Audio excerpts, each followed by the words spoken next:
Beliau cerita itu gini, manusia itu punya satu kebodohan, di mana kebodohan itu disebabkan oleh robtul asbab al-adiyah, mengkaitkan sebab sing biasa-biasa. Misalnya gini, sama saya kita omongin, misalnya ada orang bilang gini, batu ini nanti itu menjadi ayam. Orang bilang mukhal apa enggak? Enggak, jawab saja. Mukhal. Kenapa bilang mukhal? Karena dikira enggak bisa kan? Enggak, jawab saja. Jawab satu-satu. Batu ini menjadi ayam. Kamu jawab mukhal. Alasannya apa? Alasannya enggak mungkin terjadi apa kamu enggak bisa? Sebetulnya karena kamu enggak bisa. Udah.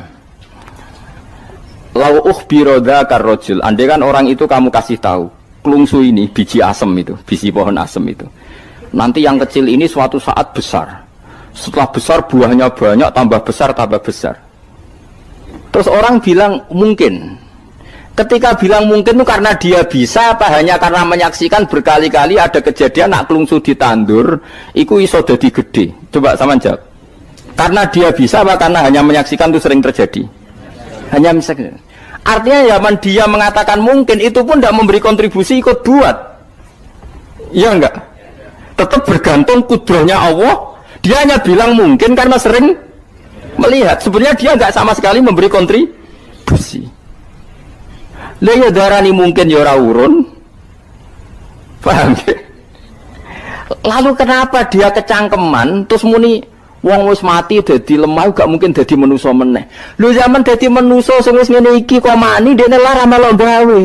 Terus muni mungkin mergo sering terjadi, sering roh, sering bersaksi.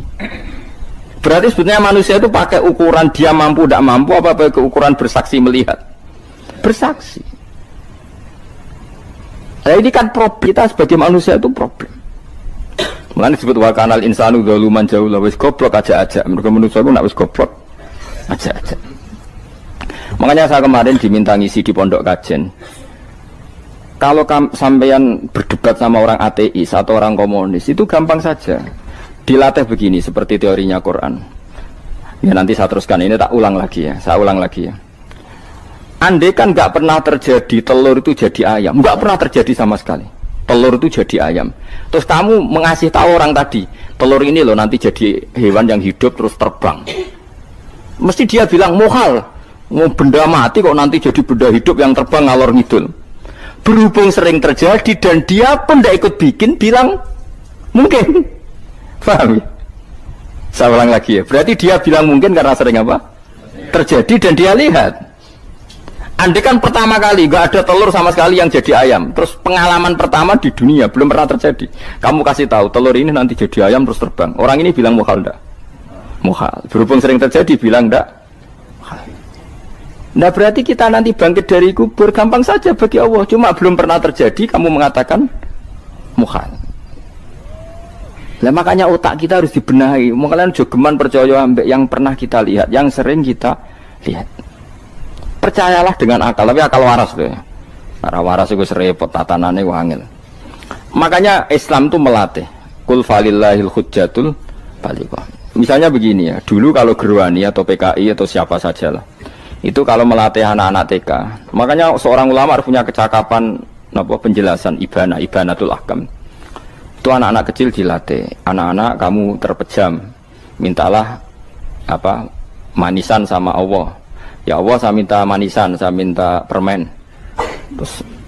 Terus disuruh buka, dapat enggak anak-anak? Enggak dapat bu. Wah berarti Allah enggak ada. Sekarang minta sama bu guru. Bu guru kami minta permen dikasih. Berarti yang ada bu guru bukan Tuhan gitu. Akhirnya jadi gerakan ateisme. Nah sebetulnya untuk melawan gerakan itu kita harus melatih begini misalnya gini. Saya itu pernah ketemu sama orang yang berpikiran komunis. Oh komunis juga. Dia nantang saya gini, Pak, pokoknya saya tidak bisa nerima konsep Tuhan sebelum Anda bisa menjelaskan kenapa ada Tuhan. Jadi, bocah kok elek ini. Nah, aku ngerti aja, sak cerdas ini tetap cerdas aku yakin, tetap cerdas aku. Rasanya selain raine seram meyakinkan, tak pikir tetap cerdas. Kulo itu kan wong Quran gitu, artinya punya pikiran panjang. Mungkin di antara orang Islam kita ini tidak punya kecakapan menjelaskan. Tapi kalau orang sering baca Quran, apalagi dia ngaji tafsir ya, yang waras maksudnya waras lah. Terus rapati seneng duit barang ini penting. Kalau seneng duit, mari goblok. Yakin ulama seneng duit, mari goblok tak jamin.